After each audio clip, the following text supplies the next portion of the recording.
안녕하세요. 현자타임입니다. 2021학년도 대학 수학 능력 시험 문제지 생활과 윤리 한번 손풀이로 풀어보도록 하겠습니다. 이번에 난이도에 대해서 말이 많던데요. 사실은 저는 솔직히 말씀드리면 별로 어려웠다고 보지는 않습니다.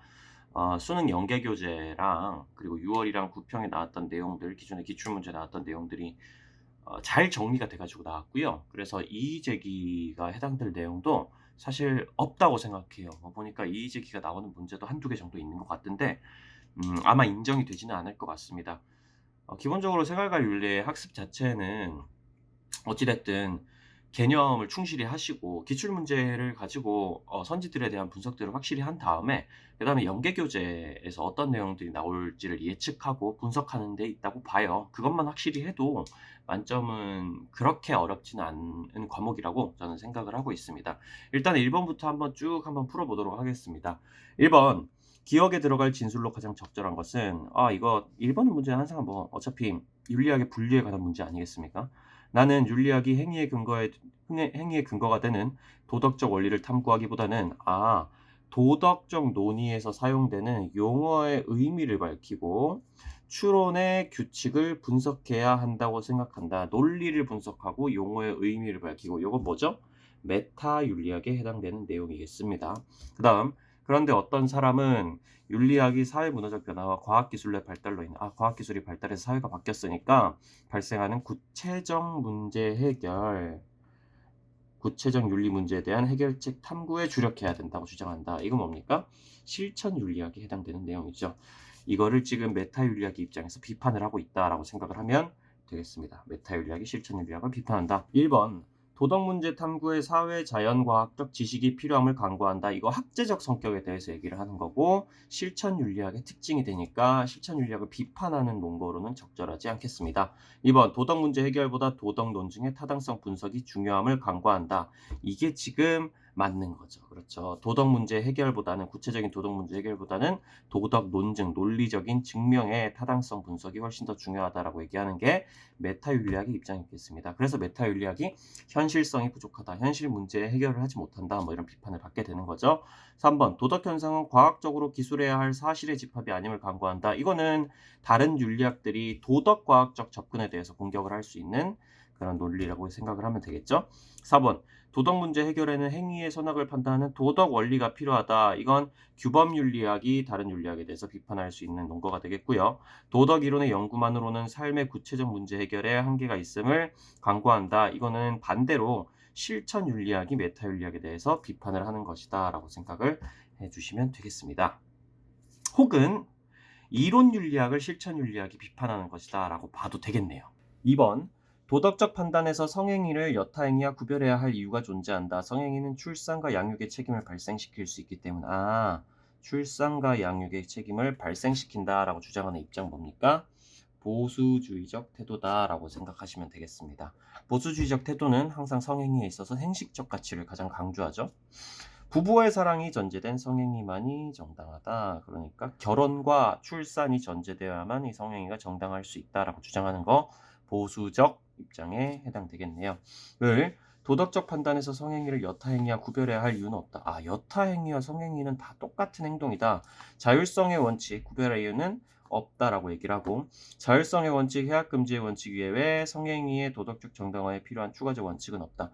다른 사람에게 해악을 끼치지 않는다면 성행위는 자율적으로 인정되어야 된다. 그 사람의 선택에 맡겨야 된다라고 주장하는 이 입장 뭡니까? 성적 자유주의에 해당이 되겠죠. 그럼 문제 풀어봅시다. 1번 서로의 인격이 존중된 성행위도 정당하지 않을 수 있다. 이게 보수주의 입장이 맞나요?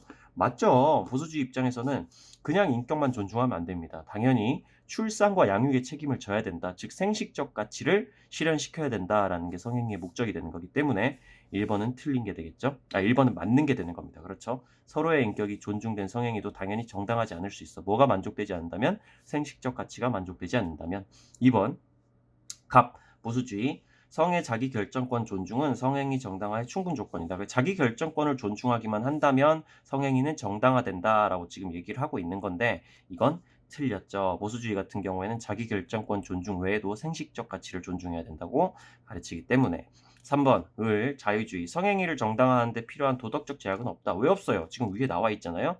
자율성의 원칙이랑 해악금지의 원칙 이게 도덕적인 제약이 되겠습니다. 4번 을 자유주의 쾌락적 가치보다는 생식적 가치가 성의 목적에 부합한다. 그렇지 않죠. 자유주의 같은 경우에는 생식적 가치보다는 쾌락적 가치가 더 우선시 될 수 있다라고 얘기를 합니다. 굳이 생식적 가치를 성에 꼭 끌어들일 필요가 없다라고 얘기하는 거죠. 5번 갑을 둘 다 성행위의 본질은 사회의 안정과 종족의 보존에 있다. 지금 이거 보면은 보수주의에는 해당되는 거지만 자유주의에는 해당이 되지 않는 거죠. 그래서 5번은 틀렸습니다. 3번 다음을 주장한 사상가의 입장으로 가장 적절한 것은 의사소통의 합리성은 강제없이 상호 간의 논증적 대화를 통해 보편적 합의에 도달하는 경험에 호소한다라고 되어 있습니다. 이를 통해 담론 참여자는 주관적 견해를 극복하고 이성적 동기에 근거한 공동의 신념으로 인해 상호 주관성을 확인하게 된다. 사상가는 하버마스 되겠죠. 하버마스. 사상가는 하버마스고 지금 여기서 얘기하는 거 간단하게 해설만 좀 해드리겠습니다. 하버마스가 크게는 U랑 D의 두 가지 원칙을 강조를 한단 말이죠. 그 U랑 D라는 원칙이 U 같은 경우는 보편화 원칙이고 D 같은 경우는 실천적 담론의 원칙이라고 얘기를 하는데 지금 여기서 의사소통의 합리성은 강제 없이 상호 간의 논증적 대화를 통해 보편적 합의에 도달하는 경험에 호소한다. 하버마스는 이성이 가지고 있는 능력 중에 의사소통의 합리성이라는 걸 굉장히 강조합니다. 우리는 전부 다 합리적으로 의사소통을 할 수 있는 능력을 가지고 있어요. 그걸 통해서 서로에 대한 강제 없이 서로가 논리적으로 증명을 하는 자신의 논리를 증명하는 그런 대화를 통해서 보편적인 합의, 모두의 합의에 의해서 만장일치에 도달할 수 있다고 생각을 합니다. 이를 통해서 담론의 참여자는 나만의 주관적 견해를 극복하고 주관적 견해를 가지고 담론에 들어와도 괜찮아요. 토론에 들어와도 괜찮습니다.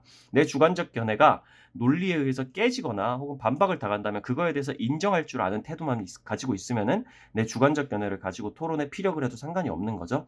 이성적 동기에 근거한 공동의 신념으로 인해 상호 주관성, 우리 모두는 서로가 각자의 주관을 가지고 있는 존재구나라는 그런 상호 주관성을 확인하게 된다. 토론을 통해서 이 얘기를 하버마스가 지금 하고 있는 겁니다. 1번 담론 참여자는 논의 주제에 정통한 전문가들로만 구성하면 안 되죠. 일반 시민들도 전부 다 참여하는 모두의 토론장이 되어야 된다. 그것을 공론장이라고 하고요. 일반 시민들도 다 같이 참여하는 그런 국가 운영의 형태를 시민민주주의라고 하버마스가 부르는 거죠. 그래서 1번은 틀렸고요. 2번 같은 경우에는 담론 참여자는 자신의 개인적 선호나 욕구를 발언해서는 안 된다?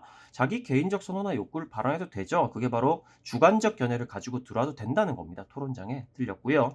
3번 담론 참여자는 다른 사람의 주장에 이의를 제기해서는 안 된다. 아니 왜요? 논증이란 것 자체가 토론이란 것 자체가 서로가 나는 너의 의견이 잘못됐다고 생각해라고 얘기를 하면서 이의를 제기하고 그 이의를 통해서 모두의 합의점을 찾아가는 과정이에요. 그렇기 때문에 3번 더 틀렸습니다. 4번 담론 참여자는 정당한 담론의 결과와 그 부작용까지 수용해야 된다. 이게 정답입니다. 왜 이게 정답이냐? 여러분들 중에 이 선지 자체가 굉장히 익숙하지 않은 분들이 계실 거예요. 근데 이게 바로 하버마스가 얘기한 U, 즉 보편화 원칙에 관한 내용입니다. 보편화 원칙. 하버마스가 실제로 이 보편화 원칙에서 무슨 얘기를 했냐면요. 타당한 규범의 결과와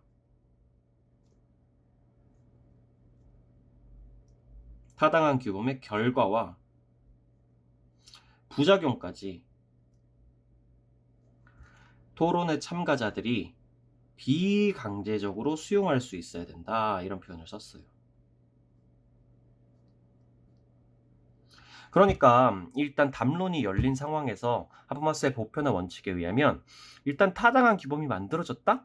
타당하다고 인정을 받았다 그 규범이? 그 말은 모든 사람들이 비강제적으로 즉 자발적으로 이 타당한 규범을 통해서 사회를 운영했을 때 생기는 결과랑 자기한테 생길 수 있는 부작용까지 전부 다 수용을 했기 때문에 타당하다고 인정을 받았다 이 규범이 그 말입니다. 그렇기 때문에 담론 참여자는 정당한 담론의 결과와 그 부작용까지 수용해야 되는 게 맞겠죠. 자기가 합의를 통해서 담론을 통해서 그 결과와 부작용을 수용하기로 합의를 했기 때문에 모든 사람들이랑 다 만장일치를 한 거기 때문에 이건 수용해야 되는 게 맞는 겁니다. 5번 담론 참여자는 이해관계의 조정 수단으로만 담론을 활용하면 안 됩니다. 왜냐면요. 담론 참여자가 이해관계의 조정 수단 외에 다른 거 하나를 결정하기 위해서 담론을 활용해야 되기 때문이에요. 뭘 얘기해야 됩니까? 이해관계의 조정만 하는 게 아니라 추가적으로 타당한 규범을 만들어내기 위해서, 타당한 규범을 만들어내기 위해서 혹은 합의해내기 위해서 우리가 담론을 활용해야 된다라고 주장하는 게 하버마스의 입장이기 때문에 그냥 이해관계 조정 수단으로만 담론을 활용한다? 이건 틀린 선지가 되겠죠. 4번. 갑을 사상가들의 입장으로 적절한 것을 보기에서 있는 대로 고른 것은 갑, 원조의 목적은 고통받는 사회를 질서정연한 사회가 되도록 하는 데 있다. 어떤 사회가 합당하게 합리적으로 통치된다면, 즉 질서정연한 사회라면 자원이 부족하더라도 질서정연한 사회가 될 수 있다라고 누가 얘기합니까? 롤스가 얘기하겠죠. 원조는 극단적 빈곤을 방지하기 위해서 이루어져야 된다. 이 경우 원조는 이익평등 고려의 원칙, 누굽니까? 이거는 싱어에 해당되겠습니다. 인종과 국적의 구분 없이 시행되어야 된다. 국경에 따라서 차별을 하면 안 되고 국경을 넘어서서 지원을 해야 된다. 원조를 해야 된다. 기억, 갑, 롤스, 사회제도 개선을 목표로 한 원조는 빈곤 해소에 도움이 될 수 있다. 실제로 롤스는 이 원조가 어떤 질서정연한 사회가 될 수 있도록 도와주는 그 원조가 최종적으로 이 나라의 빈곤 해소에 도움이 될 거라고 생각을 합니다. 니은, 갑, 롤스, 원조하는 나라는 원조받는 나라의 인권 개선을 위해 강제력을 행사할 수 있다. 이 강제력을 행사를 하는 걸 흔히 롤스가 온정적 간섭주의라고 불러요. 온정적 간섭주의. 근데 롤스는 이런 온정적 간섭주의를 고통받는 사회에 실시하는 걸 반대합니다. 고통받는 사회는 철저하게 얘들아 니들이 질서정연한 사회가 아니니까 법과 제도를 개선해서 인권을 한번 개선해보지 않겠니? 라고 권고까지만 해야 돼요. 권고까지만 해야 됩니다. 근데 예외가 하나 있는 게 이 강제적인 개입이 인정되는 예외가 딱 한 군데가 있는 게 바로 무법국가입니다. 무법국가. 무법국가의 특징이 뭐였는지 혹시 아시나요? 무법국가 같은 경우에는 일단 대화가 통하지 않고 팽창적이고 공격적인 의지를 가지고 있고 자국민의 인권에 대해서 전혀 신경 쓰지 않는 그런 국가입니다. 이 무법국가에 대해서는 예외적으로 고통받는 사회에 대해서는 강제력 개입이 인정되지 않지만 무법국가에 대해서는 강제적으로 개입하는 것, 즉 정의전쟁이 인정된다라고 칸트가 얘기했다는 것 정도만 좀 알아두면 되겠네요. 디귿, 을, 싱어입니다. 다시. 그래서 니은 선지는 틀린 거죠. 디귿, 을, 싱어, 원조 주체의 경제력에 대한 고려 없이 원조가 실행되어서는 안 된다. 당연한 겁니다. 왜요? 싱어 입장에서 원조 주체가 경제력이 어느 정도인지 또 원조 대상이 경제력이 어느 정도인지 그걸 항상 고려를 해야 되는 겁니다. 왜 그러냐? 싱어는 스스로를 효율적 이타주의자라고 불렀잖아요. 그러니까 원조에 쓰는 비용보다 원조를 통해서 얻는 효용이 훨씬 더 커야 된다. 이 인류 전체의 공공복리가 원조에 쓰는 비용보다 더 많이 증진되어야 된다라는 조건이 있는데 원조 주체가 찢어지게 가난한 나라의 국민이에요. 근데 이런 사람이 굳이 원조를 해가지고 얻을 수 있는 공공복리의 어떤 효용이 그렇게 클까요? 그렇지가 않습니다. 원조 주체가 되게 가난한 사람이거나 경제력 자체가 별로 없는 사람이라면 이 사람이 원조를 해서는 안 되죠. 이 사람이 오히려 원조를 받아야 되는 거죠. 이 사람의 어떤 경제력을 가지고 있냐에 따라서 공공복리가 증진될 수도 있고 오히려 원조를 통해서 감소될 수도 있는 거예요. 그렇기 때문에 당연히 고려를 해야 된다라고 볼 수 있겠습니다. 리을, 갑, 을, 롤스랑 싱어 공통점. 다른 나라에 빈곤한 사람들이 있다는 사실은 필연적으로 원조의 의무를 정당화한다. 지금 싱어 같은 경우는 그게 맞아요. 빈곤한 사람들이 있기 때문에 이 사람들을 의무적으로 원조함으로써 우리가 공공복리를 증진시킬 수 있다면 원조의 의무가 정당화되는 게 맞죠. 근데 롤스 같은 경우에는 이게 틀리게 됩니다. 왜 틀리냐? 다른 나라에 빈곤한 사람들이 있어도 절대적으로 빈곤한 사람 혹은 상대적으로 빈곤한 사람들이 있어도 롤스 입장에서는 그 나라가 질서정연한 사회라면 이미 질서정연한 사회라면 그 사회에는 원조의 의무가 요구되지 않는 경우가 있기 때문입니다. 롤스가 반대를 할 케이스죠. 롤스 같은 경우에는 질서정연한 사회를 일단 만들어 놓고 나면 그 사회가 다른 사회에 비해서 상대적으로 빈곤하다 할지라도 혹은 그 사회의 일부 절대 빈곤에 의해서 아직 고통받고 있는 사람들이 있더라도 그 국가가 자체적으로 그 사람들을 보살펴 줄 수 있다고 봐요. 그 정도의 능력이 있는 사회, 그게 즉 합리적이고 합당하게 사회를 통치할 수 있는 사회, 질서정연한 사회가 되는 거기 때문에 롤스 같은 경우에는 빈곤한 사람들이 있어도 그 사회가 질서정연하면 원조의 의무가 정당화되지 않는다. 원조의 의무가 생기지 않는다라고 봅니다. 그래서 정답은 기억 디귿이 되겠네요. 5번. 서술형 평가 문제와 학생 답안이다. 기억 미음 중 옳지 않은 것은 갑을 사상가들의 입장 비교하는 겁니다. 갑 같은 경우에 체크해 보면은 아름다운 리듬과 화음은 영혼에 들어가 우아함을 심어주고 미추 감각을 키워준다. 아름다움과 추한 것을 감각을 아름다움과 추한 것을 판단할 수 있게 만들어준다. 품이 없는 리듬과 화음은 나쁜 말씨나 고약한 성씨가 연결되니, 그러니까 음악의 어떤 작품성이, 미적인 수준이 이 성질, 소위 말하는 어떤 인간의 도덕성이랑 관련해서 영향을 미칠 수 있다라는 표현이겠죠. 작품 속에 선의 원형을 표현하지 않는 사람은 추방해야 된다. 이거 누굽니까? 플라톤이에요. 플라톤. 플라톤 같은 경우는 도덕주의자에 해당되죠. 이 플라톤 같은 경우에는 결국 예술은 도덕의 증진에 기여를 해야만 의미가 있다라고 생각을 했고, 그것 때문에 시인 추방론을 주장하기도 있습니다. 플라톤이 보기에는 항상 이 고대의 영웅들의 덕에 대해서 어떤 노래를 하고, 그 고대의 그런 영웅들의 어떤 도덕적인 행동들에 대해서 얘기를 해가지고 사람들의 도덕성을 증진시켜줘야 되는 게 예술인데, 이 플라톤이 살던 시기에 이 시인들이 하는 게 이 영웅들의 굉장히 나약한 면들, 비도덕적인 면들, 이런 것까지 묘사를 하고 있었단 말이죠. 이런 사람들은 선의 원형을, 정말 선한 것에 원형을 표현하지 않는 사람이기 때문에 이런 사람은 추방해야 된다. 그래서 시인 추방론이 나오게 된 것이다 라고 생각을 하시면 되겠습니다. 뒤쪽에 미적인 것은 윤리적으로 선한 것의 상징이다. 이 표현 많이 보시죠. 칸트입니다. 칸트. 칸트 같은 경우는 절충주의에 해당이 되고요. 미적인 것은 윤리적으로 선한 것의 상징이다. 왜 그러냐라고 얘기를 하면 미적인 것과 윤리적인 것에 형식적인 유사성이 있기 때문이다. 이 미적인 것도 윤리적인 것도 소위 말하는 본인의 이익이랑은 연관성이 없다는 점에서 형식상으로 유사성을 가진다. 이런 식으로 칸트가 얘기를 하죠. 이런 관점에서만 미적인 것은 다른 모든 사람들의 동의를 요구한다. 다른 사람들과 감정적인 교류가 필요하다. 이때 우리의 마음은 감각적 쾌락을 넘어서 순화되고 고양된 고귀함, 도덕성을 느끼게 된다라는 표현입니다. 답은 플라톤은 예술가의 창작 행위를 떠나서는 아름다움의 원형이 존재할 수 없다. 응? 아니, 이 말은 예술가의 창작 행위가 없으면 아름다움의 원본도 존재하지 않는다는 뜻인데, 지금 여기 표현은 아름다운 리듬과 화음이 영혼에 들어가서 우아함을 심어준다. 뭐 이런 표현들이 있고, 품이 없는 리듬과 화음에 관한 얘기도 있고, 선의 원형이라는 표현도 나와 있어요. 지금 플라톤 같은 경우는 아름다움의 원형이라는 건 원래 존재하고, 예술가가 창작 행위를 통해서 이 아름다움의 원형을 표현하는 게 바로 아름다운 리듬과 화음이라고 생각을 하는 거죠. 그렇기 때문에 예술가의 창작 행위랑 상관없이 아름다움의 원형이라는 건 존재하는 겁니다. 플라톤의 입장에서는. 그렇기 때문에 1번이 옳지 않은 표현이 되겠죠. 니은. 플라톤은 예술가는 미적 가치를 통해 영혼의 조화를 추구해야 한다고 보는 게 맞습니다.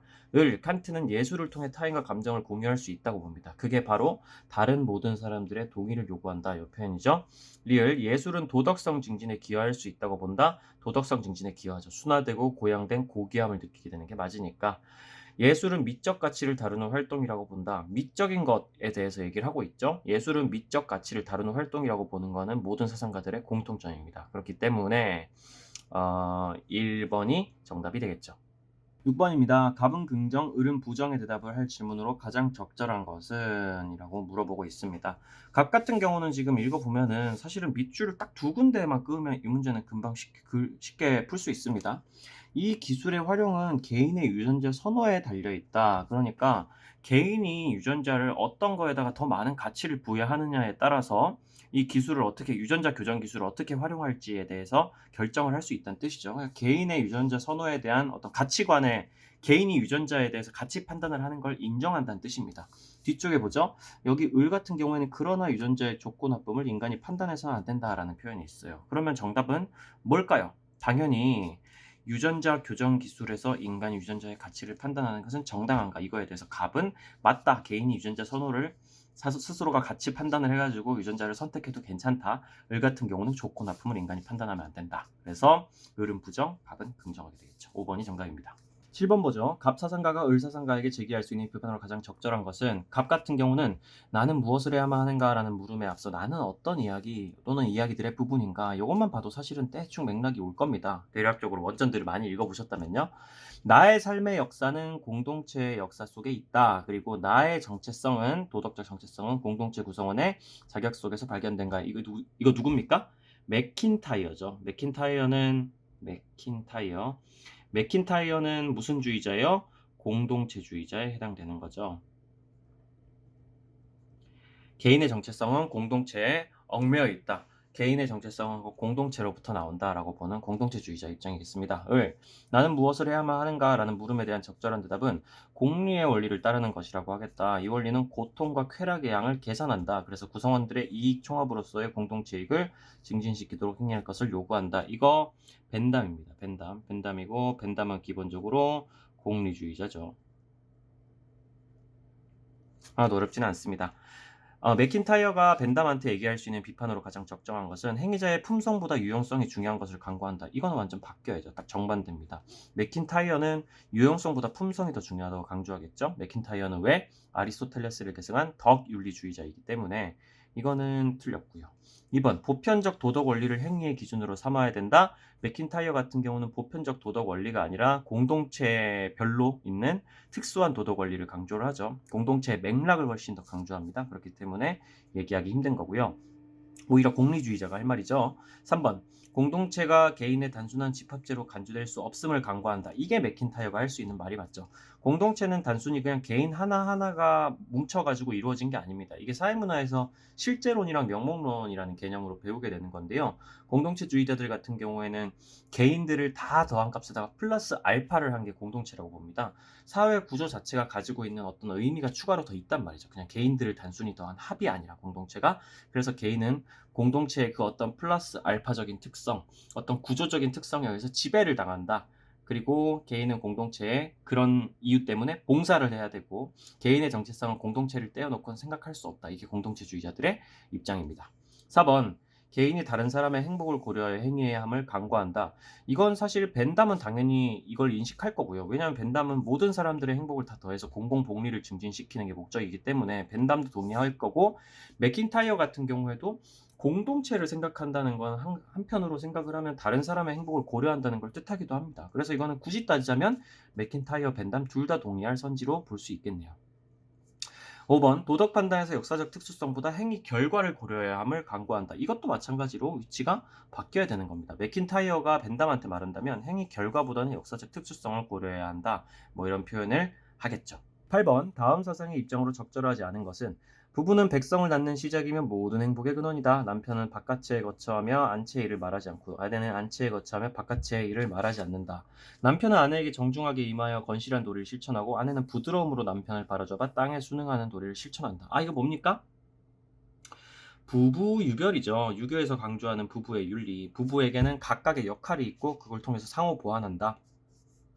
집안이 바르게 될 것이다. 부부가 서로 공경하여. 이거 뭡니까? 부부 상경이라는 표현이잖아요. 부부가 서로 공경해야 한다. 부부 상경하면 집안이 화목하고 순조로워야 부모께서 편안하고 즐거우실 것이다 라고 효도의 한 방편이라고도 나와 있네요. 1번 화목한 부부 생활은 효도의 한 방법이다. 맞습니다. 2번 부부는 서로 의존하면서 보완한다. 맞습니다. 3번 부부는 서로의 고유한 영역을 인정하고 존중한다. 부부 유별 맞습니다. 4번 부부의 의의는 세대를 계승하고 행복을 추구하는 데 있다. 나와 있습니다. 백성을 낳는 시작이며 모든 행복의 근원이다. 이게 세대를 계승하고 행복을 추구한다는 뜻이죠. 맞습니다.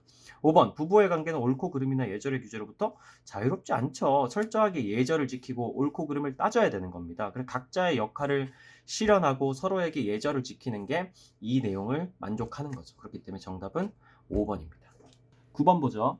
갑을 사상가들의 공통된 입장만을 보기에서 있는 대로 고른 것은 갑 모든 사람들에게는 주어진 본분이 있다. 군주는 군주의 본분, 신한 군군 신신 부부자자 누굽니까? 공자의 정명사상 되겠습니다. 정명사상. 국가에서 통치자는 지혜를 통치자, 방위자, 생산자 나누는 사람 누굽니까? 플라톤이죠. 플라톤의 국가 3계급설 얘기하는 겁니다. 여러 구성원들이 조화롭게 살아가는 걸 정이라고 한다. 기억, 사회적 직분에는 두 사상가의 공통된 입장만을 고르라고 하네요. 사회적 직분에는 그것에 합당한 도덕적 덕목이 요구된다. 맞습니다. 공자가 보기에 군자에겐 군자의 덕이, 신하에겐 신하의 덕이, 플라톤에게도 통치자에게는 방위자에게는 생산자에게는 각각의 덕목이 있는 겁니다. 니은 누구나 자신의 직업을 선택할 수 있는 자유를 가져야 된다. 선택하면 안 되죠. 공자 같은 경우는 도덕성 실현을 기준으로 직업을 정해야 된다고 얘기를 합니다. 근데 그게 본인이 그냥 직업을 마음대로 선택한다는 뜻은 아니에요. 플라톤도 마찬가지로 선택할 수 있는 자유는 없습니다. 플라톤 같은 경우에는 타고난 선천적인 특성을 가지고 직업을 결정하게 돼요. 그래서 그거를 기본적으로 국가에서 그 어떤 사람들의 타고난 특성, 선천적인 특성을 가지고 직업을 배정해 주는 겁니다. 그렇기 때문에 자유가 있다고 보기는 좀 힘들겠죠. 디귿. 각자는 역할 수행에 필요한 덕을 갖추도록 노력해야 한다. 너무 당연한 얘기고요. 공자나 플라톤이나. 사실 기억이랑 디귿이랑 다 똑같은 얘기죠. 리을. 구성원의 역할이 분단되면 자연스럽게 이상적 국가가 실현된다. 아니 그냥 분단만 하고 그냥 냅둬도 이상적 국가가 실현된다? 이건 절대 아니죠. 왜? 공자도 그렇고 플라톤도 그렇고 위의 선지에서 분명히 얘기했습니다. 역할 수행에 필요한 덕을 갖추도록 노력해야 되는 이유가 뭡니까? 사회가 제대로 돌아가게 하기 위해서예요.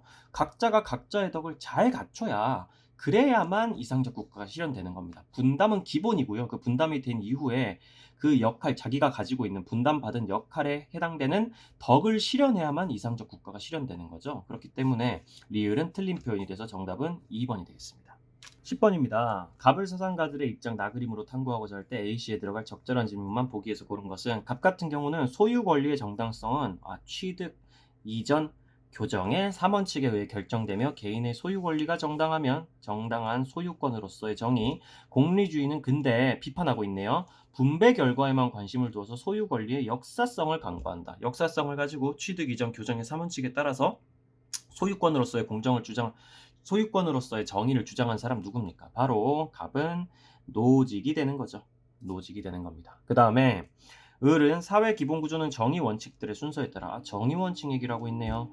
평등한 자유에 위배되지 않게 이 사람에겐 정의 원칙 중에 평등한 자유가 바로 이 원칙이 되겠습니다. 부의 불평등을 배정해야 된다라는 표현이 나와 있네요. 부의 불평등을 배정하는 원칙, 정의의 제2원칙이었죠. 그 중에서도 차등의 원칙이 주로 이거에 대해서 얘기를 하고 있습니다.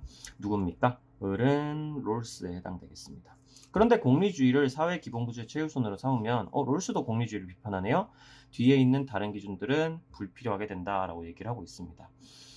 롤스나 노직이나 둘 다 기본적으로 어떤 절차적 정의관을 주장하는 사람들이기 때문에 공리주의 같이 결과를 정해놓는 그런 사상에는 비판을 하겠죠. 기억 A 이거 노직은 yes, 노직은 yes, 롤스는 아니오라고 대답해야 되는 입장입니다. 자신의 노동이 투입되지 않은 결과물에 대해서도 소유할 권리가 허용될 수 있는가? 노직 같은 경우는 어떻게 얘기를 할까요? 노직은 yes가 맞습니다. 왜? 노직 같은 경우는 자기가 정당한 노동을 통해서 취득한 것도 인정해 주지만 남한테 정당하게 이전받은 거, 양도받은 것도 인정해 주잖아요. 그렇기 때문에 노동이 투입되지 않아도 소유할 권리를 허용해 주는 게 맞죠. 두 번째로 롤스 같은 경우는 어떨까요? 롤스는 아니오라고 나와야 되는데 롤스도 맞습니다. 왜냐하면 롤스 같은 경우에는 차등의 원칙을 주장하면서 재분배가 필요하다라고 얘기를 하잖아요. 물론 재분배만 진행을 하는 사후적 재분배만 진행을 하는 복지국가는 비판하면서 어떤 정의의 시작 단계부터 분배의 시작 단계부터 정의로운 원칙으로 분배를 하는 그런 재산 소유 민주주의를 주장하긴 합니다만 그거랑은 별개로 복지제도와 같은 세금을 걷어서 최소 수혜자에게 나눠주는 복지제도도 그리고 소득 재분배도 부정하지 않는단 말이죠. 그렇게 되면 그 최소 수혜자들 같은 경우에는 자기 노동이 투입되지 않은 복지제도의 결과물, 복지제도를 통해서 지급받는 여러 가지 기초생활보장제도의 어떤 돈이라든지 그런 것들도 다 지급을 받게 될 텐데 그런 것들은 자기의 노동이 투입된 결과물이 아니잖아요. 그럼에도 불구하고 그들이 그것을 소유할 권리를 허용해 준다는 겁니다. 그렇기 때문에 롤스 같은 경우에도 동그라미를 할 수 있는 질문이라서 이거는 X가 되겠죠. 노직은 yes, 롤스는 아니오가 돼야 되는데 둘 다 얘가 나왔으니까 니은 B 이거는 노직의 입장에만 yes 나오면 됩니다. 분배받는 사람의 도덕적 공과를 기준으로 삼는 도덕적인 공과, 업적을 기준으로 삼는 분배는 정의의 원리에 위배되는 게 맞죠. 노직의 입장에서 따지면 철저하게 뭐만 봐야 돼요? 소유 권리의 역사성만 봐야 된다는 거예요. 이걸 가지고 도덕적 공과를 기준으로 해가지고 딱 정해놓고 결과를 이 공과가 100이니까 결과도 100 줘야 된다라고 얘기하는 거는 노직의 입장에서는 굉장히 정형적인 원칙에 해당된다는 겁니다. 그래서 비정형적인 원칙을 가져가야 된다라고 주장을 하면서 이런 것들을 비판하는 거죠. 디귿. C는 롤스의 입장에만 해당되면 되는 건데 공리의 원리는 구성원 일부에게만 이익이 되는 불평등을 정당화시킬 위험이 있는가? 롤스 입장에서는 그렇게 생각을 할 수가 있습니다. 왜냐하면 공리의 원칙을 통해서 이 사회를 운영을 하고 분배를 하다 보면은 어떤 사람들한테 재산을 몰아줘가지고 사회 전체의 복리가 증진된다면은 다소 소수자의 입장, 그러니까 최소 수혜자의 입장을 고려하지 않게 될 수가 있어요. 사회 전체의 복지만 올라간다면 최소 수혜자들은 어떻게 되든지 상관없다. 이런 태도로 흘러갈 수가 있게 되거든요. 롤스는 이런 부분을 비판할 수가 있겠죠, 당연히. 롤스는 항상 구성원 모두에게 이익이 되는 불평등만 정당화될 수 있다라고 얘기를 하기 때문에 이런 비판을 할 수 있겠습니다.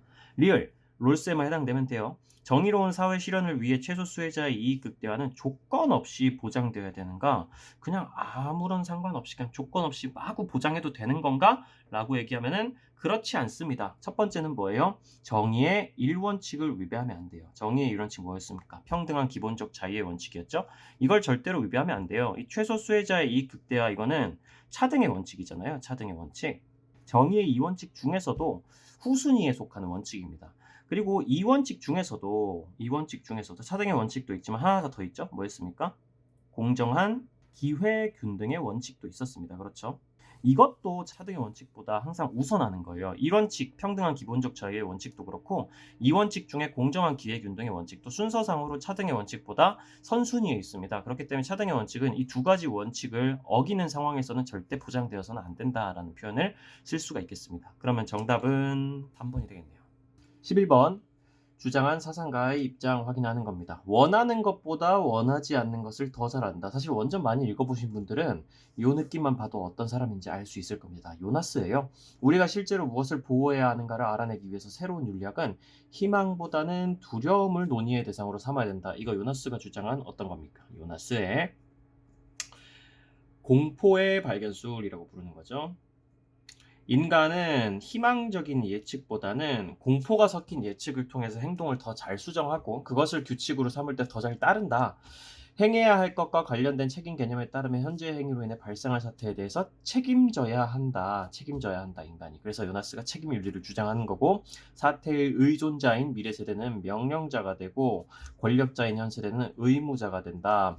미래 세대는 현 세대에게 비록 지금은 권력자가 바로 이 현 세대이지만 미래 세대의 존재를 위해서, 즉 현 세대에게는 존재론적 의무가 있죠. 인간을 계속 존재하게 만들어야 한다는 의무가 있는데 이 미래 세대가 현 세대에게 야, 너희에게는 우리의 존재를 보장해야 될 의무가 있어. 왜냐하면 너희들한텐 힘도 있거든. 그렇기 때문에 미래 세대는 그 의무를 현 세대에게 명령하는 명령자가 될 수가 있다. 뭐 이런 표현으로 이해를 하시면 되겠습니다.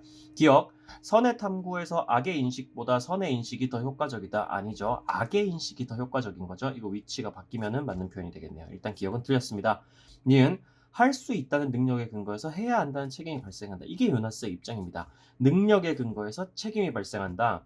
근데 지금 미래 세대 같은 경우에는 능력이 없죠. 뭐 지금 상황을 바꿀 수 있는 능력이 없습니다. 마찬가지로 자연도 능력이 없어요.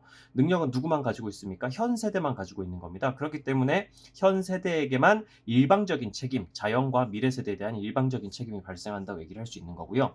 디귿, 인간의 힘이 자연으로 확장될수록 자연 파괴의 가능성도 높아진다. 이거는 상식적으로 생각해도 당연한 말이지 않을까요? 인간의 힘이 자연을 더 많이 통제할 수 있고 자연을 더 많이 수정할 수 있고 자연을 조작할 수 있도록 확장되면 될수록 자연 파괴의 가능성도 당연히 높아지겠죠. 리얼. 현 세대와 미래 세대는 삶의 지속을 위해 상호 간의 의무를 지는 게 아니죠. 우리 뭐라고 부릅니까? 일방적인 의무. 그 중에서도 현 세대가 미래 세대에 대해서 가지는 일방적인 의무를 요나스는 얘기를 하고 있잖아요. 그래서 리을은 틀렸고 니은 디귿이 정답이 되겠습니다. 12번 갑을 사상가의 입장으로 적절하지 않은 것은 갑 특정한 법에 불복종하기 전에 효용성을 따져보아야 한다. 효용성 얘기를 하는 사람, 효용성을 법 시민 불복종의 가장 중요한 기준으로 보는 사람 누굴까요? 싱어죠. 불복종이 목표 달성에 실패하여 다른 수단으로 성공할 가능성을 감소시킬 위험도 고려해야 된다. 이게 싱어의 주장입니다. 결국 싱어는 이 시민 불복종을 통해서 우리가 얻을 이익이랑 이 시민 불복종을 통해서 우리가 얻게 될 부작용, 그 외에도 이걸 시민 불복종을 하기 위해서 들여야 하는 노력, 이런 것들의 비용을 비교해보고 효용이 비용보다 클 때에만 시민 불복종을 시도해야 된다라고 얘기를 한 거죠. 을 특정한 법이 다수의 정의관을 현저하게 위반하면 이에 대한 불복종은 정당화된다. 다수의 정의관을 현저하게 위반하는 것에 대해서 불복종을 해야 된다라고 주장한 사람 누굽니까? 롤스죠. 이 다수의 정의관이라고 얘기하는 건 롤스가 말하는 원초적 입장에서 성립한 정의의 원칙이라고 보면 되겠고요. 정의관의 기본 원칙을 오래도록 의도적으로 위반하는 법은 굴종이나 반항, 즉 시민 불복종을 초래할 수 있다라고 얘기하고 있는 겁니다. 1번 갑 시민 불복종은 성패에 따르는 비용과 편익을 고려해야 된다. 이거 싱어의 입장 맞죠? 2번 갑 시민 불복종이 정당하더라도 법에 대한 복종심을 감소시킬 수 있다. 맞습니다. 시민 불복종을 실제로 했어요. 근데 그 시민 불복종이 실제로 다른 사람들한테 느껴지기에는 쟤네들이 법을 위반하네? 그럼 나도 위반해도 되나? 이 법 자체에 대해서 우리가 가지고 있는 어떤 존경심, 준법 정신 이런 것들을 무조건 감소시킬 수가 있죠. 사실은 그런 태도를 주게 될 수가 있습니다. 그렇기 때문에 이것도 맞는 소리가 될 겁니다. 그래서 싱어는 이런 것도 고려해야 된다고 본 거예요. 법에 대한 복종심을 감소시키는 것 자체는 우리 사회적으로 따지면 굳이 따지면 안 좋은 현상이겠죠. 사람들이 어떤 법을 지킬 마음이 없어진다는 것 자체는. 그렇기 때문에 이런 부작용도 고려를 해가지고 효용이 더 클 때에만 시민 불복종을 해야 된다라고 생각을 한 게 싱어의 입장이다. 롤스 같은 경우에는 시민 불복종은 정의감에 의해 상당히 규제되는 사회, 이거를 롤스가 뭐라고 그랬습니까? 거의 정의로운 사회라고 불렀죠. 여기서만 시민 불복종이 성립하는 거예요. 아예 정의의 원칙에 따르지 않는 사회에서는 시민 불복종이 성립되지 않고 완전히 사회 구조 자체를 정의감에 따라서 새롭게 뜯어 고쳐야 되는 겁니다. 4번 롤스 다수가 믿는 종교적 가르침은 시민 불복종을 정당화하는 근거예요. 너무 이상하지 않나요? 정의관에 의해서 다수가 믿는 정의관에 의해서 다수가 믿는 정의의 원칙에 따라서 시민 불복종이 정당화돼야지 종교적 가르침에 따라서 시민 불복종이 정당화되면 절대 안 되는 겁니다. 그래서 4번이 정답이 되는 거죠. 5번 갑을 싱어 롤스 둘 다 시민 불복종은 위법 행위이지만 사회 정의를 추구하는 행위라고 보는 게 맞습니다. 13번 보겠습니다. 북한 주민은 통일 한국에서 함께 살아갈 동포입니다. 토론의 핵심 쟁점 잡는 거예요. 이념을 떠나 고통받는 사람을 돕는 것은 윤리적 의무이다. 따라서 인도적 차원에서 조건 없는 대북 지원이 필요. 요게 핵심 멘트죠. 고통받는 이들을 돕는 건 마땅한 의무이긴 한데 북한 사회의 특성상 북한 주민 혜택으로 돌아가는지 확인할 길이 없어. 갑이 투명성이 낮아서 그러한 의심이 들 수는 있는데 대북 지원이라는 것 자체가 앞으로의 남북 교류 증진에 효과적인 역할을 할 수 있어. 마중물 역할을 할 수 있으니까 북한 사회도 개방이 될 거야. 앞으로는. 물론 그럴 수도 있는데 지원 물품이 군사 용도로 핵무기 만드는 데 쓰일 수도 있잖아. 그러니까 이 지원은 항상 북한 사회의 개방이 선행된 이후에 행해져야 한다라고 얘기하죠. 그러면 요거랑 요게 대입되는 겁니다. 그렇죠. 조건 없이 지원해야 된다. 아니, 개방이라는 조건이 확실하게 만족된 이후에 진행돼야 돼 라고 얘기를 하면 정답은 4번에 해당되겠죠. 대북 지원은 조건부로 행해져야 하는가에 대해서 갑은 지금 반대하는 입장, 을 같은 경우는 찬성하는 입장이라고 볼 수 있겠습니다. 14번 인간의 본성은 이기적이므로 국가도 이기적일 수밖에 없다. 국제관계는 만인에 대한 만인의 투쟁 상태. 이거 굉장히 흡수적인 어떤 느낌, 개념이 나오는데요. 그러므로 권력의 극대화를 추구하는 과정에서 국제 분쟁이 발생한다라고 얘기합니다. 일단은 인간의 본성이 이기적이다, 국가도 이기적이다라고 얘기를 하는 파트에서 이게 어떤 입장인지는 확실히 할 수 있죠. 현실주의에 해당되겠습니다. 현실주의 중에서는 모겐소의 사상이라고 볼 수 있겠네요. 인간이 이성적으로 행동하듯 국가도 이성적으로 행동하는 경향이 있다라고 얘기합니다. 이건 누구예요? 이건 이상주의라고 보면 되겠죠. 국제관계를 바라보는 관점 중에서 그냥 현실주의랑 이상주의라고 생각하고 문제 푸시면 됩니다. 기억, 현실주의는 국제관계에서 평화를 유지하기 위한 정책은 없다. 외웠어요. 있잖아요. 힘의 균형 혹은 세력 균형이라고 부르는 정책이 있죠. 그걸 통해서 우리는 평화를 어느 정도는 유지할 수 있습니다. 물론 영원한 평화는 없다고 보지만요. 그래서 틀렸습니다. 니은 현실주의 입장에서 국제관계에서 국가의 권력을 견제할 수 있는 것은 다른 국가의 권력이 맞는 거죠. 그래서 힘의 균형이 이루어져야 서로가 서로를 견제해가지고 힘의 균형이 이루어져야 일시적이나마 평화가 이루어질 수가 있다. 디귿 이상주의 국제정치의 불완전한 제도는 전쟁의 원인이 된다라고 얘기하는 거 맞죠? 그래서 이상주의자인 칸트가 국제정치에서 확실한 제도를 만들어놔야 된다. 그게 국제법이든 세계 시민법이든 그런 제도들을 통해서 전쟁을 방지할 수 있을 것이다. 영구평으로 나아갈 수 있을 것이다. 이렇게 주장을 한 거고요. 가나 둘 다 국제 분쟁은 각국의 도덕성 증진으로 해결해야 된다. 이거는 현실주의가 완전히 반대할 입장에 해당되겠습니다. 그래서 리을도 틀려서 정답은 니은 디귿. 15번 환경윤리에 관한 문제입니다. 가불병 사상가들의 입장 AD에 해당되는 적절한 진술 벤 다이어그램으로 지금 표현하고 있네요. 쾌고를 느낄 수 있는 능력은 어떤 존재가 이익관심을 갖기 위한 필요 충분 조건이다. 너무 쉽죠? 싱어입니다. 자연의 아름다움을 무자비하게 파괴하려는 상황은 인간 자신에 대한 의무를 거스른다. 이거 누굽니까? 칸트고요. 칸트의 간접적 의무를 지금 얘기를 하고 있습니다. 간접적 의무는 누구한테 우리가 간접적 의무가 있다고 얘기하나요? 동물한테도 간접적인 의무가 있고 자연 전체한테도 간접적인 의무가 있다고 칸트가 얘기하죠. 그 이유가 뭐였냐요? 그게 바로 우리가 자연이나 동물을 무자비하게 파괴하고 잔혹하게 대하고 그런 것 자체가 우리 안에 있는 도덕성에 기여하는 감정을 약화시키기 때문이다라고 칸트가 얘기를 한다는 겁니다. 그래서 우리가 동물들한테 자연한테 직접적 의무를 가지는 것은 아니지만 항상 간접적인 의무를 가진다라고 얘기를 할 수 있단 말이죠. 이거랑 관련해서 지금까지 논란이 좀 있는데 우리가 뭐 동물에 대해서 간접적 의무가 있냐 없냐 뭐 이런 얘기를 하면은 이거에 대해서 많이 헷갈려하는 친구들이 있어요. 사실 이런 선지로 나오면 주로 많이 헷갈리죠. 우리가 인간이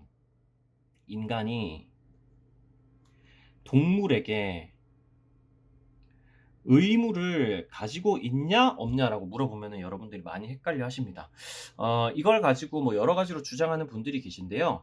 음 저는 제가 이제 공부를 해 보고 칸트의 원전을 찾아본 결론을 말하자면 이거는 인간이 동물에 대해서 어떤 의무와 상관없이 그냥 "어떤 의무든 존재한다."라는 표현으로 그냥 "인간은 동물에게 의무를 가지고 있다."라고 한다면 그거는 맞다고 볼 수 있다고 봅니다. 왜냐면 간접적인 의무도 의무고요. 칸트가 실제로 그런 문장을 책에다 써 놓긴 했어요. "인간은 동물에 대해서 어떤 의무도 가지지 않는다." 뭐 이런 식으로 써 놨는데 그건 칸트 책의 맥락에서 봤을 때는 "직접적 의무를 가지지 않는다. 어떤 직접적 의무도 가지지 않는다."라는 표현에 해당되지 사실은 우리가 동물에 대해서 직접적인 의무를 가지지 않더라도 간접적인 의무는 가진다라는 거를 괄호 안에 숨겨 놓은 표현이나 마찬가지였다라고 해석을 할 수 있겠습니다. 그래서 그냥 인간은 동물에 대해서 의무를 가지고 있다 이런 표현을 쓰면요. 이건 맞다고 보는 게 맞아요. 지금까지 평가원에서도 그런 식으로 출제가 됐었고요. 그래서 이거 그렇게 헷갈리실 필요 없습니다. 하지만 실제로 평가원에서는 인간이 동물에 대해서 의무를 가지고 있다라는 선지를 안 낼 가능성이 높아요. 실제로 해석의 여지에 조금 차이가 있고 다소 어떤 철학자들 입장에서도 좀 공부를 하는 사람들 입장에서도 이론이 있을 수 있는 그런 선지이기 때문에 아마 기본적으로는 "인간은 동물과 관련한 의무를 가지고 있다." 뭐 이런 식으로 된다든지 그럼 당연히 O겠죠. 간접적 의무가 있으니까. 혹은 뭐 "인간은 자연과 관련한 의무를 가지고 있다." 뭐 이런 식으로 해 가지고 문제를 낼 가능성이 높겠습니다. 실제로 이번에 그렇게 나왔죠. 병 한번 보죠. 개인은 상호 의존적인 대지 공동체의 구성원이에요. 대지 공동체라고 표현이 나오는 순간 끝났습니다. 누구죠? 레오폴드에 해당되겠습니다. 개인의 본능은 공동체 내에서 경쟁할 것을 촉구하지만 그의 윤리는 협동도 하라고 촉구한다. 경쟁도 촉구하고 협동도 촉구한다. 이것들에 대해서는 레오폴드에 대해서 여러분이 일반적으로 잘 모르고 있는 거라서 이것들은 좀 웬만하면은 알아두는 게 좋겠습니다. 선지랑 같이 한번 보죠. A. 공리의 원리는 동물을 도덕적으로 고려해야 할 근거가 아니다. A가 뭔지 찾아보니까 을만의 입장입니다. 을만의 입장이라고 얘기하면 칸트만 해당되는 입장이라는 거죠. 나머지든 다 X가 돼야 됩니다. 싱어, 레오폴드는 X가 되고 칸트만 맞는 표현이어야 돼요. 공리의 원리는 동물을 도덕적으로 고려해야 할 근거가 아니다. 지금 칸트 당연히 동의하겠죠. 싱어 당연히 X라고 할 겁니다. 그렇죠. 공리의 원리가 동물을 도덕적으로 고려해야 할 근거가 되는 거니까 싱어는 X를 당연히 할 거예요. 레오폴드 같은 경우는 어떻습니까? 레오폴드도 마찬가지로 공리의 원리를 가지고 동물을 도덕적으로 고려해야 할 근거로 삼을 수는 없다라고 얘기를 하는 겁니다. 레오폴드는 공리주의자가 아니죠. 그렇기 때문에 이 부분이 틀려가지고 이 선지는 틀린 거예요. 레오폴드도 O라고 대답할 선지가 되는 겁니다. 니은 B. 인간에 대해서뿐만 아니라 자연과 관련해서도 인간의 의무가 발생한다. 자연과 관련해서도 라는 표현으로 그냥 자연에 대해서 혹은 동물에 대해서 뭐 이런 표현을 쓰면은 다소 위험한 선지가 될 수 있기 때문에 이렇게 평가원이 출제해 줬습니다. 자연과 관련해서 인간의 의무는 무조건 발생하죠. 이 의무가 뭡니까? 간접적 의무라는 거죠. 칸트 입장에서는. 칸트 입장으로 지금 얘기하고 있었던 겁니다. B 한번 찾아보죠. 병만의 입장이라고 얘기돼 있어요. 병 보면은 지금 레오폴드잖아요. 그럼 이거 무조건 틀렸겠네요. 레오폴드한테만 지금 해당된다고 얘기를 하고 있는 건데 사실은 칸트도 당연히 해당이 되는 거잖아요. 칸트도 동의할 선지라는 거. 싱어는 어떨까요? 싱어. 이건 좀 애매해요, 사실. 인간에 대해서뿐만 아니라 자연과 관련해서도 이렇게 표현하면 이 자연이란 게 이 자연 중에서 일부인 동물과 관련해서 인간의 의무가 발생한다라고 얘기하면 싱어는 그 맞는 거지만 사실은 자연 전체랑 관련해서 인간의 의무가 발생한다 이러면 싱어는 틀린 거거든요. 그래서 그냥 자연과 관련해서 이런 식으로 적어 놓으면은 명확한 표현이 아니기 때문에 모든 자연 혹은 일부 자연 뭐 이런 식으로 적어 놓으면 맞다고 모든 자연이라고 하면은 X라고 볼 수 있고 일부 자연이라고 하면은 O라고 할 수 있겠지만 그냥 자연과 관련해서 이렇게 적어 놓으면 싱어는 판단하기가 좀 어렵다 이렇게 볼 수 있겠습니다. 레오폴드 같은 경우에는 당연히 O라고 했겠죠. 칸트랑 레오폴드가 확실히 동의할 선지기 때문에 지금 여기 B에 레오폴드에만 해당되는 입장에 들어가면 안 되는 거죠. 그래서 이 선지는 틀린 선지가 된다는 겁니다. 정답은 디귿 리을이겠네요. 바로 디귿. C. 직접적인 도덕적 의무의 대상은 인간에만 한정되지 않는다. C가 뭐죠? 지금 보면은 C 같은 경우에 갑과 병만의 공통 입장입니다. 싱어와 레건만의 공통 입장이에요. 직접적인 도덕적 의무를 우리는 인간 말고 다른 생명체한테도 보여줘야 대상으로 가져가야 된다라고 얘기를 하고 있는 건데 싱어랑 레오폴드는 확실하죠. 직접적인 도덕적 의무의 대상을 인간 말고도 싱어 같은 경우에는 쾌고 감수 능력을 가진 존재, 레오폴드 같은 경우에는 자연 전체, 무생물까지 대지 공동체 전체를 인간 외에도 직접적 도덕적 의무의 대상이라고 주장을 하기 때문에 반면에 칸트 같은 경우에는 인간에만 한정시키죠. 그러니까 이거는 딱 싱어랑 레오폴드에만 해당되는 그런 선지가 맞습니다. D. 이거 셋 다의 공통점인데 도덕적 지위를 지닌 존재의 범위를 모든 생명체로 설정하는 것은 부적절하다. 그렇죠? 왜? 칸트 같은 경우에는 인간만 설정하라고 얘기를 하고 있고 싱어 같은 경우에는 쾌고 감수 능력을 가진 존재만 하라고 얘기를 하고 있고 그러니까 모든 생명체로 설정하는 건 당연히 아니라고 주장을 하겠죠. 그 다음에 레오폴드 같은 경우에도 무생물까지라고 주장을 한다는 겁니다. 레오폴드 같은 경우는 레오폴드는 오히려 모든 생명체까지라고 얘기하면은 아니 그거보다 무생물까지 그리고 더해가지고 공동체까지 전부 다 도덕적 지위를 가지고 있다라고 생각을 해야 된다라고 주장을 할 겁니다. 그렇기 때문에 이거는 셋 다 부정할 선지, 도덕적 지위의 존재의 범위를 모든 생명체로 설정하는 거 이거는 셋 다 부적절하다고 보는 게 맞다는 거죠. 그래서 정답은 3번. 16번 가다 사상의 입장으로 옳지 않은 것은 죽음이랑 관련된 얘기네요. 아침에 도를 깨달으면 저녁에 죽어도 좋다. 이거 뭡니까? 유교예요, 유교. 철저하게 이 인과 관련해서 도덕성을 실천하는 것이 중요하지 죽음 자체는 도덕성에 비해서는 후순이다라고 얘기를 하는 거. 공자는 뭐 이런 얘기도 했죠. 내가 삶에 대해서도 모르는데 죽음에 대해서는 어떻게 알겠는가? 그러니까 지금 현실의 인생에서 도덕적으로 사는 것이 중요하다. 그래서 뜯어있는 선비는 살아남으려고 인을 해치는 일이 없다. 죽더라도 인을 실현하고 죽겠다라는 마인드를 보여주는 거죠. 진인이라는 표현은 보통 도교 아니면 불교에 쓰는 건데 보통 지금까지 기출문제라든지 교과서에 나온 내용들을 보면 이 진인, 신인 뭐 이런 표현들은 대부분 도가의 표현으로 많이 쓰였어요. 삶을 기뻐하지도 않고 죽음을 싫어하지도 않는다. 착한 일을 행하여 명성을 가까이 하지도 말고 악한 짓을 행하여 형벌을 가까이 하지도 말아야 된다. 이거 어떤 입장입니까? 도교의 입장이에요. 도교의 입장이고 이 도교가 기본적으로 가지고 있는 입장, 도교라기보다는 도가라고 하는 게 맞겠는데 이 도가의 입장에서는 기본적으로는 착한 일을 행한다, 도덕성을 실천한다라는 거 이런 것들도 전부 다 인간이 정해놓은 인위적인 기준이라고 주장을 합니다. 특히 장자가 그런 말을 많이 했죠. 미추를 구분하고 선과 악을 구분하고 이런 것들이 하나같이 인간의 인위적인 분별이라서 그런 것들을 멀리하라라고 가르쳤다는 겁니다. 그런 맥락이고요. 다 전생에 뿌려진 씨앗은 이번 생에 받는 것이고 다음 생에 거둘 열매는 이번 생에 행하는 바로 그것이다. 이거 뭐에 대한 설명입니까? 불교에 대한 설명이고요. 불교 중에서도 뭐에 대한 설명이에요? 윤회 그리고 업보, 선업과 악업을 통해서 윤회하는 것에 관련된 내용입니다. 인과 응보를 얘기를 하고 있는 거죠. 1번 유교, 죽음은 슬픈 일이지만 의로운 일을 위해 목숨을 버릴 수 있다. 실제로 유교는 죽음에 대해서 애도하는 것은 인정합니다. 하지만 죽음보다는 내가 사는 것보다는 죽음을 막 피하려고 막 의로운 일을 피한다 이런 건 있을 수 없고요. 당연히 죽더라도 내가 의로운 일을 위해 목숨을 버릴 수 있다라고 생각하는 거 유교의 입장 맞죠? 2번 도가 인의를 위해 목숨을 바치는 것은 어리석은 일이다. 이거 맞는 말입니다. 도가 같은 경우에는 인간이 만들어 놓은 인위적인 분별을 위해서 막 목숨을 바친다? 그런 것 자체는 되게 어리석은 일이다. 그런 것들을 따를 필요가 없다. 그냥 자연에 따라가지고 철저하게 무의자연의 태도로 살아가는 것이 옳은 것이다 라고 주장을 하는 겁니다. 3번 다하는 불교인데 연기의 법칙을 깨달으면 윤회의 고통에서 벗어날 수 있다. 맞는 말이죠. 불교가 궁극적으로 추구하는 건 열반과 해탈의 경지에 다다라서 윤회의 수레바퀴에서 해방되는 거예요. 윤회 또한 고통일 뿐이기 때문에 4번 가나 유교랑 도가 태어남과 죽음은 본래 자연스러운 과정일 뿐이다. 이거는 유교든 도가든 불교든 다 똑같이 생각하는 겁니다. 그렇기 때문에 맞다고 볼 수 있죠. 5번 나아다. 남을 도우며 선하게 살아야 내세의 행복을 기약할 수 있다. 내세의 행복이라고 얘기를 하는 거는 불교만의 입장이 되겠죠. 선업을 쌓아야 내세, 다음 생에 태어났을 때 행복을 기약할 수 있다라고 얘기하는 건 불교만의 입장입니다. 그럼 도가는 어떨까요? 도가는 내세에 대해서 딱히 이렇다 저렇다라고 말을 하지 않아요. 적어도 교과서 상에서는요. 그렇기 때문에 내세라는 표현이 나오고 내세에서 행복하기 위해선 선하게 살아야 된다 이런 표현 나오면 불교의 윤회 선업이라고 생각을 하시면 되겠고, 도가 같은 경우에는 딱히 내세에 대해서 얘기를 하진 않는다. 그냥 이렇게만 알아두시면 되겠습니다.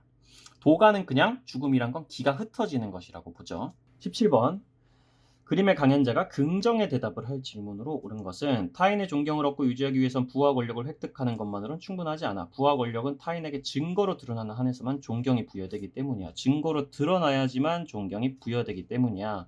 극빈층을 포함해서 그냥 부자들만, 이 사람이 하는 말에 따르면 유한 계급들만, 사회의 어떤 계층도 유한 계급들만 그런 과시 소비를 하는 게 아니라 극빈층을 포함해서 모든 계층들도 전부 다 관례적인 과시 소비를 하고 있다라고 지금 주장을 하고 있죠. 자기 보존 본능을 제외하고는, 내가 목숨을 보존하려는 그런 본능을 제외하고는 경쟁적인 비교 성향이 가장 강력하고 지속적인 경제적 동기다. 여기까지 보면 누군지 확실히 알 수 있겠죠? 베블런의 어떤 이론입니까? 과시 소비에 관한 내용이죠. 글씨를 잘못 썼네요. 미안합니다. 과시 소비에 관한 내용이죠. 그래서 겉으로 있어 보이는 체하려고 허세가 다하는 마지막 순간까지 비참할 정도의 옹색과 불편조차도 참아낼 것입니다. 참 잔인한 표현이죠. 한번 봅시다. 1번 과시 소비로부터 자유로운 사회 계층이 존재하는가? 존재하지 않는다고요. 극빈층을 포함해서 모든 계층도 다 과시 소비를 한다고요. 2번 타인과의 비교 성향이 인간의 허영심을 제한하는가? 아니죠. 타인의 존경을 얻고 유지하고 타인에게 증거로 드러내면서 다른 사람들하고 계속 비교를 하면 할수록 어떻게 되는 겁니까? 겉으로 있어 보이는 체하려고 허세가 다하는 마지막 순간까지 비참할 정도로 옹색과 불편조차 참아낼 정도로 허세를 계속 부리고 허영심이 점점 더 커지게 되는 거죠. 그렇기 때문에 이것도 틀렸습니다. 3번 자본을 축적하는 것만으로도 타인의 존경을 얻을 수 있는가? 그렇지 않습니다. 자본을 축적하는 것만으로는, 부와 권력을 획득하는 것만으로는 충분하지 않다라는 표현이 지금 위에 나와 있어요. 그럼 어떻게 해야 되냐? 증거로 드러내야죠. 뭘 통해서? 과시소비를 통해서. 4번 과시소비는 자신의 지위를 드러내기 위한 방편으로 행해지는 게 맞습니다. 내가 부자야, 내가 이만큼 지위가 높아 라는 식으로 과시소비를 하는 거죠. 5번 경쟁적인 비교 성향은 자기 보존 본능보다 강력한 경제적 동기인가? 자기 보존 본능을 제외하고는 경쟁적인 비교 성향이 가장 강력하다. 그럼 자기 보존 본능이 더 세단 얘기죠. 그렇기 때문에 틀렸습니다. 18번 가의 입장에 비해 나의 입장이 갖는 상대적 특징. 가의 입장에 비해서, 요거에 비해서 나의 입장에 가지는 특징을 고르는 겁니다. 국가는 이주민이 자기 문화 포기하고 새로운 사회 지배 가치가 문화에 동화될 수 있도록 동화시켜야 된다라고 얘기를 하고 있죠. 그러면 이거는 동화주의에 해당되겠습니다. 그리고 이쪽에는 주류 문화를 중심으로 문화 정체성이 형성되고 이주민은 주류 문화의 일원으로 거듭된다. 이주민을 주류 문화에다 녹여버린다는 거죠. 용광로 이론 얘기하는 거죠. 동화주의입니다. 국가는 이주민의 문화를 평등하게 인정해야 돼. 각기 다른 문화가 다 조화를 이룰 수 있도록 해야 돼. 그렇게 하면 다양한 문화의 고유성이 각자 유지되면서 이주민의 사회 통합이 이루어질 수 있다. 여기까지 보면은 이게 다문화주의, 모든 문화를 평등하게 생각하는 것, 샐러드 보울 이론에 가깝다라는 생각을 할 수 있겠죠. 그러면 체크해보죠. 동화주의에 비해서 다문화주의가 가지는 상대적 특징입니다. 지금 보면은 이주민 문화의 정체성 보존을 강조하는 것, 다문화주의가 동화주의에 비해서 높죠. 문화 간 대등한 방식, 평등한 공존을 강조하는 정도, 다문화주의가 더 높습니다. 단일한 문화 중심의 사회 통합을 강조하는 것, 이거는 동화주의가 더 많이 강조하는 거죠. 그렇기 때문에 X랑 Y는 높고 Z는 낮은 거, 여기서 찾으면 미음에 해당되겠네요. 그럼 정답 5번. 19번입니다. 가불병 사상가들의 입장에서 서로에게 제기할 수 있는 비판. 이 문제가 어렵죠. 형벌론에 관한 문제네요. 형벌은 범죄자가 처벌받을 행위를 의혹했기 때문에 가해져야 한다. 처벌받을 행위를 의혹한 겁니다. 처벌을 의혹한 거 아니죠. 처벌을 의혹한 게 아니라 행위를 의혹했기 때문에 가해지는 겁니다. 결코 다른 어떤 선을 촉진하기 위한 수단으로서 가해질 수 없다. 그 말은 형벌 그 자체가, 혹은 사형 그 자체가 정언명령이라는 얘기를 지금 누가 하고 있는 겁니까? 바로 칸트 형님이 지금 하고 있는 거죠. 형벌은 범죄를 억제하기에 충분한 정도의 강도만을 지녀야 된다. 충분한 정도의 강도만을 지녀야 된다. 따라서 사형보다 보통이 길게 유지되어 오랫동안 본보기로 기능하는 형벌, 이게 뭡니까? 종신노역형을 얘기하는 거죠. 이걸 주장한 사람 누굽니까? 베카리아의 입장 되겠습니다. 베카리아의 입장. 그리고 사형은 죄인을 시민이 아닌 적으로서, 국가의 적, 공공의 적으로서 처벌하는 것이다. 왜? 이 국가를 계속 유지를 해야 되니까. 이 국가가 구성될 때는 사회계약을 통해서 만들어졌는데, 이 사회계약을 유지할 때 이 죄인도 옛날에 사회계약을 체결하던 시기에 분명히 내가 살인을 한다면 사형을 당하겠다에 동의를 했다. 그 판결은 그가 사회계약을 파기하여 이미 국가의 구성원이 아니라는 것을 스스로 증명한 것이고, 이것은 선언한 것이다 라고 생각을 해가지고 그를 적으로서 처벌하는 것이다. 그 순간 그의 시민으로서의 자격을 박탈한다. 국가의 존립을 위해서. 누굽니까? 루소에 해당되는 거죠. 1번 A입니다. A는 뭐죠? 지금 칸트가 여기다가 좀 적어둘게요.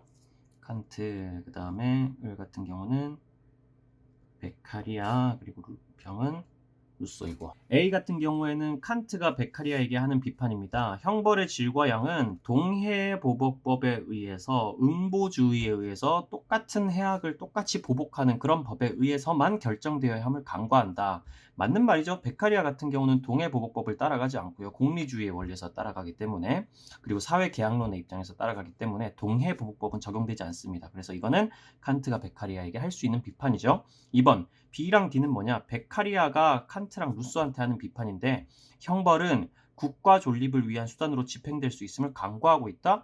그러면 이게 바로 틀렸겠구나라고 생각을 할 수 있죠. 왜? 칸트 같은 경우에는 확실히 형벌은 국가 존립을 위한 수단으로 집행될 수 없다고 생각하는 게 맞습니다.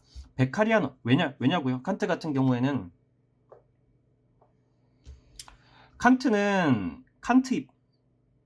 칸트 입장에서의 형벌은 무조건 정언명령이에요. 그렇죠? 정언명령은 어떤 것을 위한 수단으로 집행될 수 없는 것입니다. 굳이 따지자면은 공적인 정의를 위한 수단으로 집행된다 이러면 그거는 해당되는 얘기일 수 있지만, 국가 존립을 위해서, 국가가 제대로 구성되기 위해서, 국가가 안정적으로 돌아가기 위해서, 이걸 위해서 수단으로 형벌이나 사형을 적용한다라고 얘기하는 건 칸트 입장에서는 동의하기 어렵습니다. 의무론이기 때문에 이 형벌이라는 정언명령을 수단으로, 다른 목적을 위한 수단으로 사용하는 거 안 되죠. 정의 이외의 다른 목적으로 수단으로 사용하는 건 안 된다고 얘기를 하는 겁니다. 그래서 칸트 같은 경우에는 분명히 베카리아한테 이런 공격을 들을 수가 있어요. 베카리아는 이 국가 존립을 위한 수단으로 이 형벌 제도를 집행할 수 있다. 다만 사형제는 안 되고 종신노역형으로 해야 된다라고 얘기하는 입장이기 때문에 칸트를 비판할 수 있죠. 하지만 베카리아가 루소를 이런 맥락에서 비판할 수 있습니까? 루소도 마찬가지로 형벌은 국가 존립을 위한 수단으로 집행할 수 있다라고 주장을 하는 사람입니다. 사회계약론의 입장에서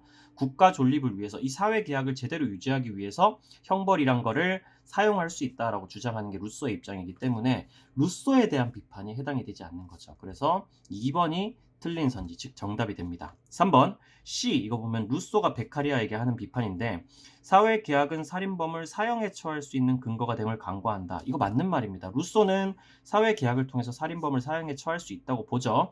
그 살인범 또한, 그 사형에 처한 사형수 또한 사회계약을 할 때 내가 살인을 한다면 사형에 처하는데 동의를 했다라고 보기 때문에, 사형을 받는 데 동의를 했다라고 보기 때문에. 반면에 베카리아는 나의 생명권을 누가 국가에게 넘기겠는가라고 주장을 하면서 사회계약론에 따라서 오히려 사형을 반대하죠. 그렇기 때문에 이거는 루소가 베카리아에게 할 수 있는 비판이 맞습니다.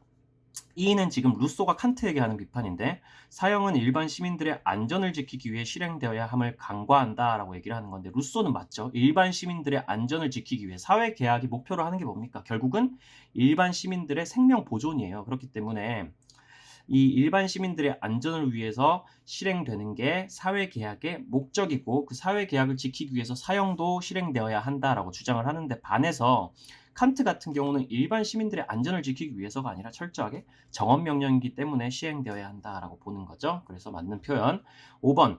F는 지금 칸트가 루소한테 하는 비판인데, 사형 선고를 받은 사람 또한 목적적 존재로 대우받아야 함을 루소는 간과하고 있다라고 칸트가 비판할 수가 있습니다. 왜? 칸트 같은 경우에는 어떤 얘기를 하냐면요, 사람은 기본적으로 두 가지 인격성을 가지고 태어난다고 봐요. 시민적 인격성이 있고요. 시민적 인격성이 있고요. 그 다음에 생득적 인격성이라는 개념이 있습니다. 시민적 인격성은 말 그대로 국가의 시민으로 가지는 인격이고요. 생득은 태어나는 순간 획득하는 인간의 본질적인 인격성이라고 보시면 되는데요. 칸트 같은 경우에는 사형 선고를 받은 사람이 시민적 인격성은 상실했다고 보지만 생득적 인격성은 아직 상실하지 않았다고 봐요. 그래서 이 인격성 때문에 이 사람 또한 인간으로서 목적적 존재로 대우받아야 한다라고 주장을 합니다. 하지만 루소 같은 경우에는요.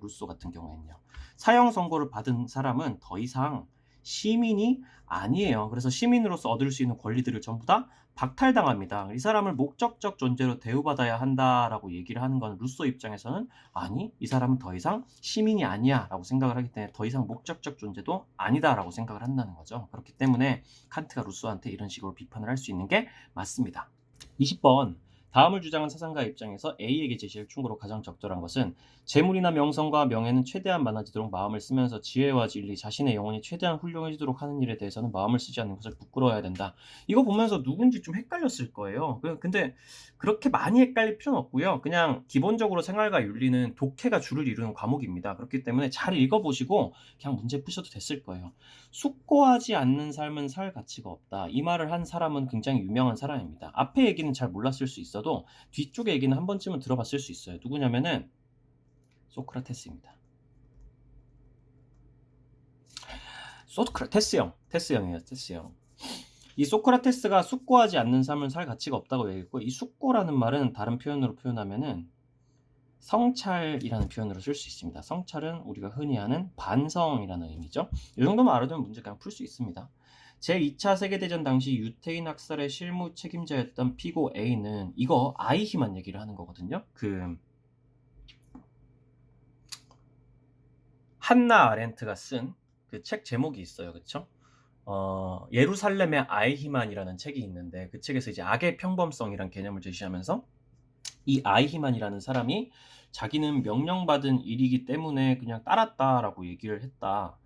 그래서 그런 것들이 이 개인이 집단에 속하면 얼마나 잔인해질 수 있는가, 집단의 어떤 이익을 맹목적으로 따르는 개인이 얼마나 잔인해질 수 있는가. 그래서 사실 이 얘기는 보통 니부어 얘기를 할 때 많이 나오는 예시이긴 합니다. 이에 많은 사람들은 그를 악마 같다고 비난했으나 그는 맡은 일을 성실히 수행했을 뿐인데 자기가 비난받는 이유를 모르겠다고 항변한다. 소크라테스는 이 사람한테 뭐라고 할까요? 반성해라라고 하겠죠. 자신의 행동 성찰해보라라고 얘기하겠죠. 1번. 영혼의 훌륭함보다는 명성과 명예를 추구해야 된다. 말도 안 되는 소리 아닙니까? 위에서 분명히 영혼이 최대한 훌륭해지도록 하는 일에 대해서 마음을 써야 된다고 얘기하고 있어요. 자신의 행동에서 지혜롭지 못한 것을 엄지 성찰해야 한다. 이게 맞는 거죠. 성찰하고 반성해야 된다. 3번. 옳음보다는 유용성을 기준으로 자신의 삶의 목적을 정해야 한다. 이 얘기도 당연히 소크라테스가 할 말은 아니겠습니다. 직위와 결부된 책임을 충실히 이행하기 위해 노력해야 된다. 이거 이렇게 책임을 충실히 하다가 지금 유태인 학사의 실무 책임자였던 이 아이히만이라는 사람이 유태인을 엄청나게 학살한 거예요. 독일의 그런 자기의 직위랑 관련된 책임을 열심히 하다 보니까 사람들을 죽이게 된 겁니다. 이거에 대해서 반성을 해야지 노력하면 안 되죠. 자신이 속한 국가가 정한 규범을 의심 없이 받아들였기 때문에 학살이 일어난 거기 때문에 5번도 마찬가지로 틀렸습니다. 고생하셨고요. 꼭 선지 정리 한 번씩 해보시기 바랍니다. 여기까지 현자타임이었습니다.